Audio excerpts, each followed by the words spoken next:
d'avoir la liberté, d'avoir la dignité, d'avoir tout nom, c'est nom, nègre esclave révolté, yo, d'avoir la liberté, d'avoir la dignité, d'avoir tout nom, c'est nom, nègre marron libéré, yo.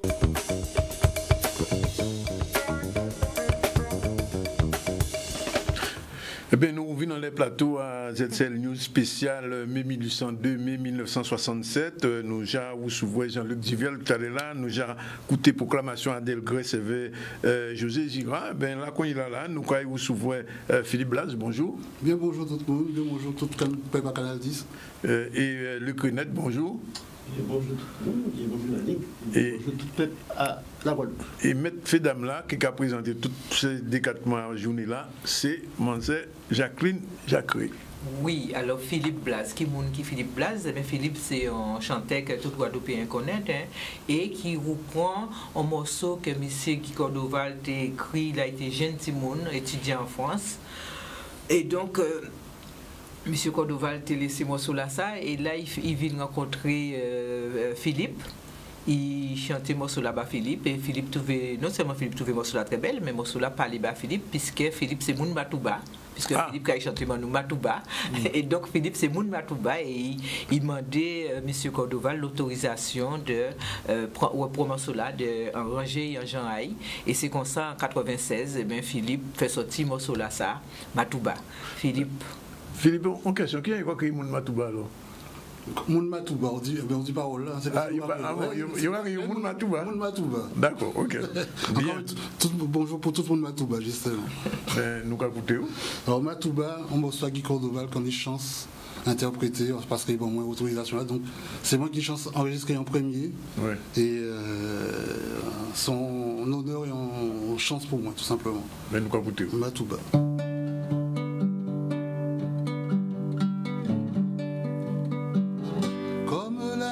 Belle et douce sur les hauteurs de Matouba. Et pourtant là où l'herbe pousse, il y eut tant de durs combats. Il ne faudrait pas l'oublier, car ceux qui se sont immolés l'ont fait afin que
Bien, Oui, pour Nicolas? tous les ancêtres, pour Delgrès et tout le monde, belle chanson. Merci Philippe.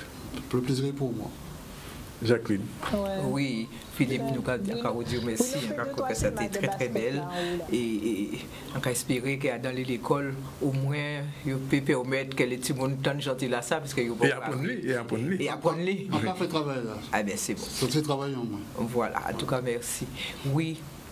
Alors, quand il a nous avait Oui, l'Ukraine. oui, nous avons passé avec l'Ukraine, qui c'est président fondateur à CIPN, qui en 92 avait des gens comme Garcet Malsa, comme Philippe Manville, comme un certain nombre d'Antillais-Guyanais et d'Africains, qui ont décidé de mettre du bout pour engager un combat, un bel combat, pour qu'ils reconnaissent l'esclavage comme crime contre l'humanité et pour demander des réparations pour les ancêtres en nous, parce que ce n'est pas normal que pendant combien de siècles ou des excusez-moi, ou démunir tout un continent et ou prend petit taille ou exploiter ou violer ou voler ou faire toute qualité d'atrocité que ou comprendre que ça qui passe sous forme de réparation. En tout cas, lui qui tout amis dit non. Nous pouvons accepter ça et nous pouvons gouverner pour réparation. Alors, on ne peut pas présenter Lucas sur d'autres aspects parce que nous connaissons. Oui. Nous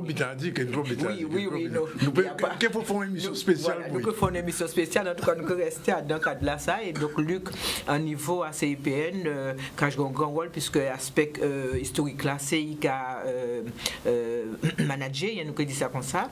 Et donc, là, Luc qui vient parler nous de place armée dans l'histoire et combat à peuple guadeloupéen. Donc, qui a commencé vers mai 1802 pour finir vers mai 67. Luc. Bien, merci. Alors, quand Philippe Sorti parlait de Matouba, qui a appelé comme c'est le 28 aujourd'hui là, c'est jour à sacrifice à Delgrès, c'est de 350 Guadeloupéens. 28 mai, donc il naît donc, dans des temps, c'est que donc 15h, 3h de l'après-midi, et c'est justement le 18 mai à 3h de l'après-midi que l'habitation d'Anglement évolue en éclat et que les soldats guadeloupéens avaient Delgrès sur Pissimé la mort plutôt que la reddition et le retour à l'esclavage. Alors parmi les images qui ont défilé, nous avons de temps en temps tête à Delgrès et c'est important qu'on a profité donc de l'antenne à Canal 10 pour expliquer, parce que tout le monde a posé la question, qu'on a pensé que c'est un morceau à Delgrès après l'explosion du 28 mai. C'est pas ça du tout. Hein. C'est Delgrès qui est comme ça. Il a gardé un livre que vous avez, c'est Déclaration des droits de l'homme du citoyen. Et il a interrogé pour qui ça, les Français, fait livre là ça et exclut la race noire de ça. En gros, c'est ça. Nous obligés groupés pour liberté en nous, alors que les Français font une révolution, ils ont chassé royaux, et en même temps, nous avons obligés groupés pour que ça qui marquait là, appliqué aussi à Nègre. Et encore rappeler qu'à l'occasion du 4 février 1794, première abolition de l'esclavage, les frères haïtiens, nous, donc réussi à imposer donc l'abolition qui a déjà réalisée à Saint-Domingue depuis le mois de août 1793. Et bien, Danton dit, après que la Convention à l'unanimité décidé d'abolir l'esclavage dans toutes les colonies françaises, il dit nous avons écrit la Déclaration des droits de l'homme et du citoyen et nous avons oublié les Noirs. Donc c'était un aveu. Donc c'était important qu'en préciser ça concernant Delgrès et concernant aussi la Convention. Voilà. Donc parler de 1794 ne veut pas faire sans nous parler effectivement de implication à les voisins et les frères haïtiens. Et en souvent fois qu'a dit que nous Guadeloupéens, souvent fois nous avons méprisé les Haïtiens. Pas nous tous, heureusement, sans nous savoir, sans rendre compte que les 7 années de liberté que nous rappelons entre 1794 et 1802, c'est grâce à Combayo.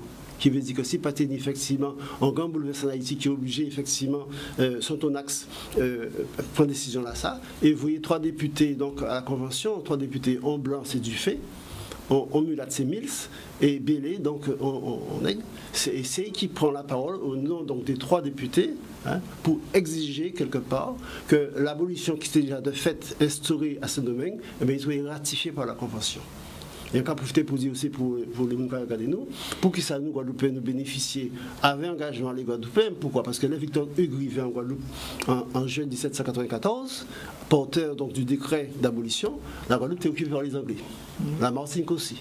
Mais il faut savoir que c'est les béquets, les blancs pays qui criaient les Anglais pour y envahir et la Guadeloupe et la Martinique pour que je ne peux pas appliquer le décret d'abolition de l'esclavage. Et que les Guadeloupéens prêtaient main forte, et c'est comme ça qu'en octobre, Victor Hugues, avec l'armée française, et les Guadeloupéens, ont réussi à battre les Anglais, d'où le nom de la place de la Victoire.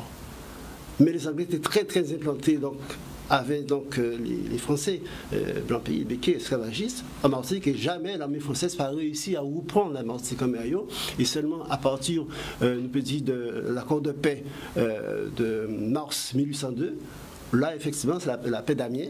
Là, les Français qui ont récupéré la Martinique.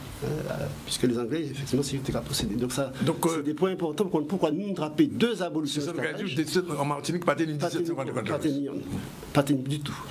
Et donc, les Martiniquais voisins à nous, ils ont révolté, effectivement, comme on sait, le 22 donc, mai 1848.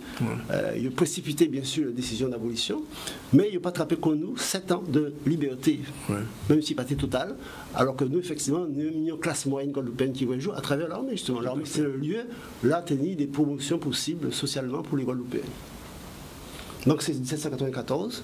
Et bien sûr, Napoléon est arrivé au pouvoir parce qu'on a appelé que le coup d'État du 18 Brumaire, donc c'est le 9 et le 10 novembre 1799, Napoléon est arrivé au pouvoir, et très rapidement, bien sûr, que c'est un raciste, eh bien, il n'a pas qu'à tolérer effectivement que des pays, qui sont des colonies, qui est la Guadeloupe, qui Saint-Domingue, effectivement, peut révolter, parce qu'ils peuvent admettre que, notamment la crosse, les Guadeloupes arrêté, c'est ça qui fait, donc le 21 octobre 1801, était né en quasi-gouvernement provisoire guadeloupéen depuis donc le 21 octobre 1800, enfin plutôt le 24 octobre 1801 jusqu'à l'arrivée donc des Français le 6 mai 1802 avec la flotte de Richepens envoyée par Napoléon pour rétablir l'ordre de l'esclavage.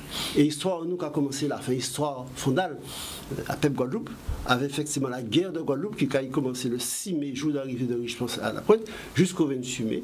Mais juste un petit mot quand même, en octobre 1801, la Guadeloupe a pour un petit morceau d'indépendance quand même. C'est ça, il est important de dire, c'est que nous sommes en gouvernement. Oui. Et même si pas qu'à correspondre totalement à la vision notre, c'est mis en gouvernement provisoire en Guadeloupe. Oui. Et ça, c'est un petit qui est fondal. La crosse qui trouvait arrêté, ça c'est aussi un événement, c'est constitué aujourd'hui là. Chalut, c'est qu'à décider, enfin bon, c'est vraiment une image. Ça peut arriver ou pas ça un sursaut, par dérision, même en visite ici, pays ou équipe, devant tout le monde, ça t'écrit bien. Bref. Bon, en tout cas, Ignace et Troupaille qui a arrêté la crosse. Il faut savoir, et le monde pas comprendre très bien la relation entre Delgrès et Ignace. Sans Ignace, il n'y a pas Delgrès. Oui. Là, Ignace a décidé d'arrêter la crosse, la pointe. Delgrès qui s'est donc aide de camp à la crosse, qui a prêté à suivre la crosse dans la jolle là. Oui. En là, ça, Delgrès a dit, j'ai à te parler. Et qui a dit, je te propose de te joindre à nous. Et Delgrès dit, on a ça, après une petite réflexion, soit à condition que nous aillions à la mort. Ouais. Et il va jusqu'à la mort. Et ça, c'est très important. Et donc, Delgrès prend effectivement cette dimension de héros national grâce à Ignace. Et Ignace, c'est celle combattant qui était envisagé l'indépendance. Même dans la déclaration de la Constitution, Delgrès a été un soldat. Son soldat français. Et qui a pensé que la crosse, quelque part, qui a outrepassé Douai. Et qu'en final de compte, il a adressé au premier consul, qui a dit, mais ça, ça ne pas correspondre aux idéaux qu'on va défendre en France. De la Révolution française. Il faut dire qu'à l'époque, pas de téléphone. Et entre les paroles qu'on attend concernant les idéaux français la réaliser, c'est deux. Ouais. Et la crosse, Adam Batola a chaillé en direction de l'Europe, il a réussi donc chapé et qui a installé à la Dominique. Et c'est depuis la Dominique qu'il a effectivement comploté contre la Guadeloupe. Et quand il voyait donc des messages, vous dites voyez en flotte pour effectivement établir l'ordre de l'esclavage, d'où la fameuse lettre de Cresse, ministre donc des colonies, qui a écrit à Napoléon, qui a dit la liberté est un aliment pour lequel l'estomac des nègres n'est pas préparé. Et qui a préconisé d'envoi d'une flotte massive pour restaurer disons, l'ordre colonial et l'esclavage. C'est très important à savoir. Alors donc 1802, c'est des batailles, notamment des batailles à Dolé. Là, les Guadeloupéens qui ont bloqué, avancé à l'étoile français qui était directionné par Crabé. Mais bon, les forces en présence étaient inégales. Parce que tenir effectivement des forces maritimes et des forces terrestres. Et quelque part, la défection de Pélage, parce que c'est ça aussi, Pélage, il devine quelque part responsable du gouvernement provisoire, mais à contre-cœur, puisque l'armée était qu'à pousser, mais lui-même c'était un assimilé. Hein. Et donc il trahit. Et là, Richemont scrivait, eh bien, il vient accueillir, il dit accueillons à bras ouverts nos frères européens. Et malheureusement, ils ont ordonné de désarmer l'armée, ils ont accepté de faire ça. Et les soldats guadeloupéens, ils ont désarmé, ils ont presque déshabillé, ils ont mis à fond de cale dans les bateaux qui étaient venus. Ouais.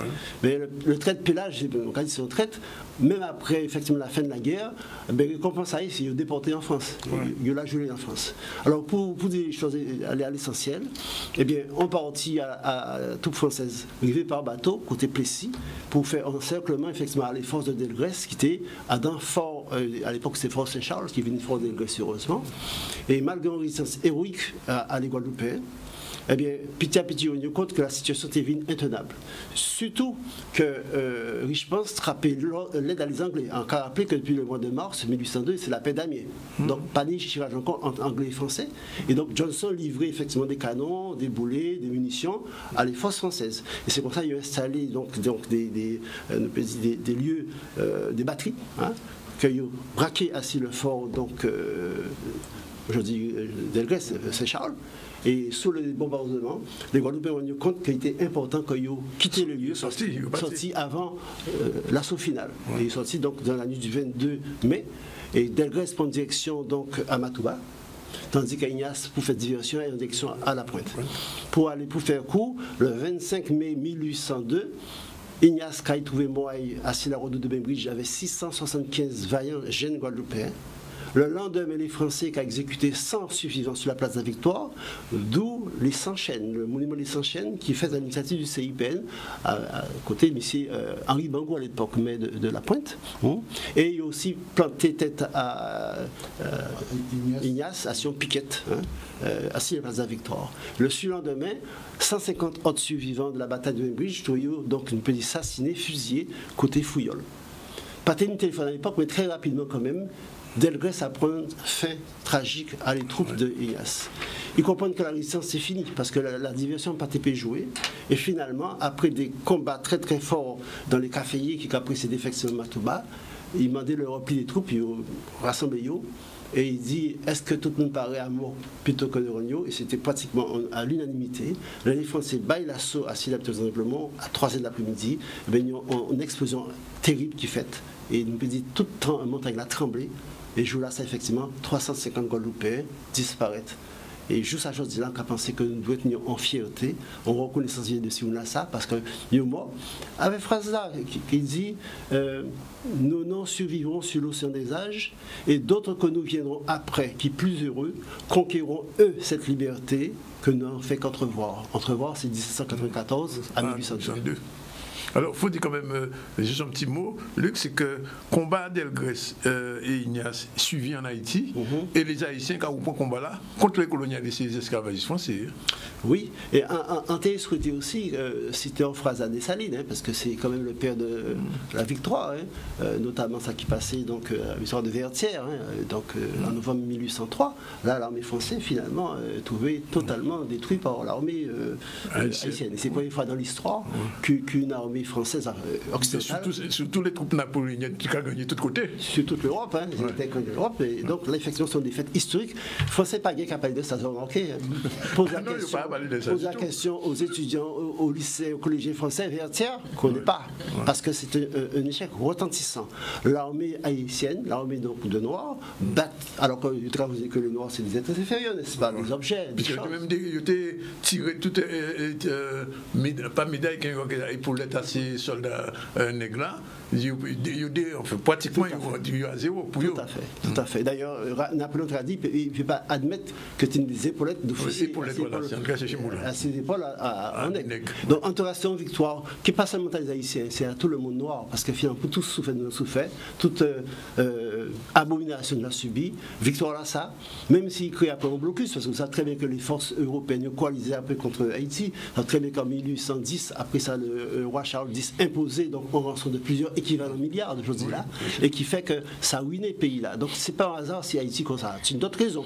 Mais la raison fondamentale, c'est qu'Haïti a fait un point d'honneur à payer la rançon, et nous voyons le résultat là.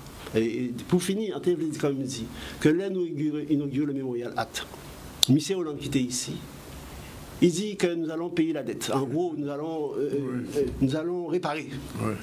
Donc, songez, tout le monde qui était là, qui ministre, qui président, il a levé, il a fait un standing ovation. Il dit, enfin, l'histoire va reconnaître le peuple haïtien dans sa légitimité.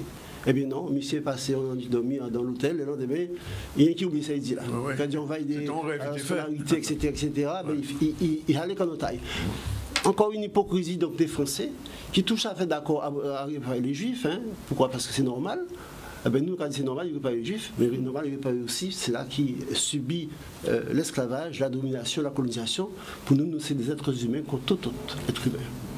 Alors, deuxième partie à Parola, c'est mai 67. Alors là, l'histoire qu'on fait des répétitions, quand l'histoire n'a pas jamais répété, mai 67, mai 1802, même date là, plus de 2 siècles et demi après, mai 67 à Pointe-à-Pitre. Alors c'est vrai que Jacqueline déjà rappelé à la place de la Victoire mars 67, qui précédait avec Sarah Swensky, qui était venu côté sans pareil, ou bien battant sans pareil, contre Maléré, hein, bon, qui vont depuis, hein, et c'était peut-être l'élément déclencheur. Mais c'est vrai aussi que Josila avait le recul quand il dit qui genre pour une augmentation demandée de 2%, nous arrivons à ce que préfet Bolotte, eh bien, demander de tirer à ces travailleurs, à ces peuples-là. Hein. Et c'est nous rappeler que le 26 mai, à la place de la Victoire, justement, une fois de plus, eh bien, ils ont tiré à ces travailleurs, tiré à ces peuples-là, Français tirés, l'armée française tirée, et des premières victimes que nous connaissons, c'est bien sûr Nestor et Pesmaï. Et les jours qui suivirent, le 27 et le 28, c'était des jours de terreur.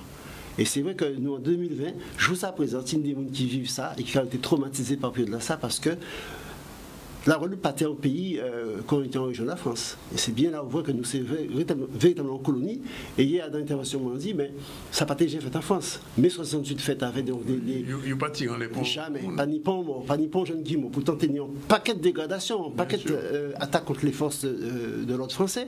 Eh bien, il y a eu en Guadeloupe. Pas d'avoir la Guadeloupe, c'est pas la France. Et pas d'avoir nous, c'est Guadeloupéens, nous, pas Français. Et à ce titre-là, ça nous a dit nous avons des réparations pour 67, mais aussi pour 1849, parce que nous parlons de 1848, deuxième abolition de l'esclavage, mais abolition, ça n'a pas fait de nous des hommes et des femmes libres, mais des affranchis.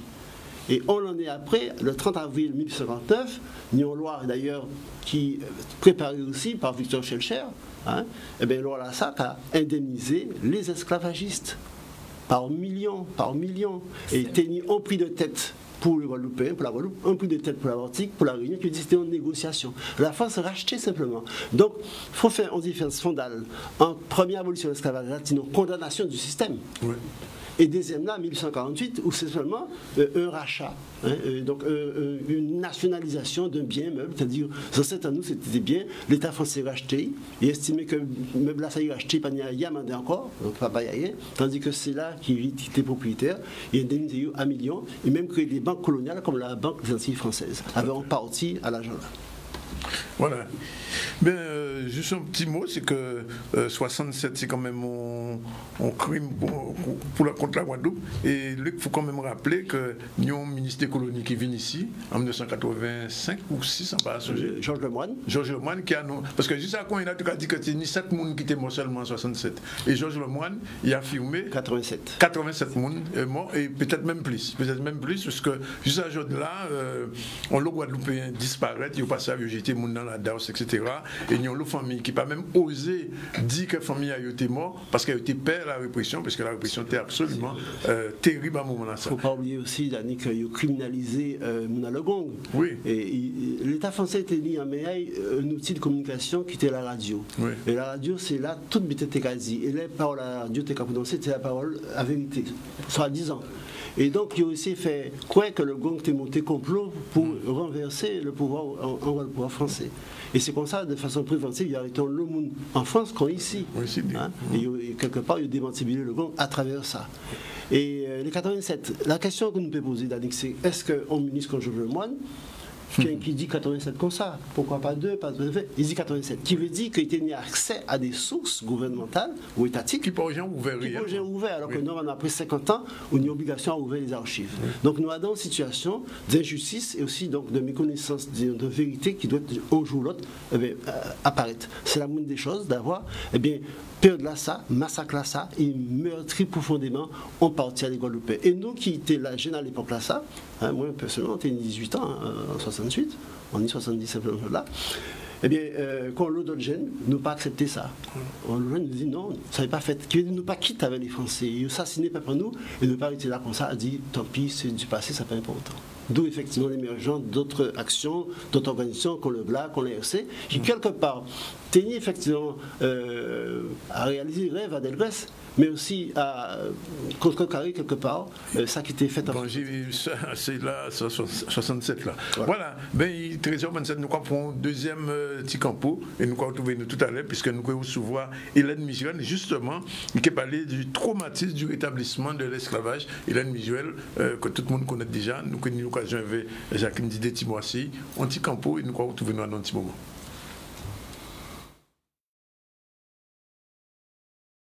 D'avoir la liberté, d'avoir la dignité, d'avoir tout nom, c'est nom, n'est qu'esclave révolté, yo. D'avoir la liberté,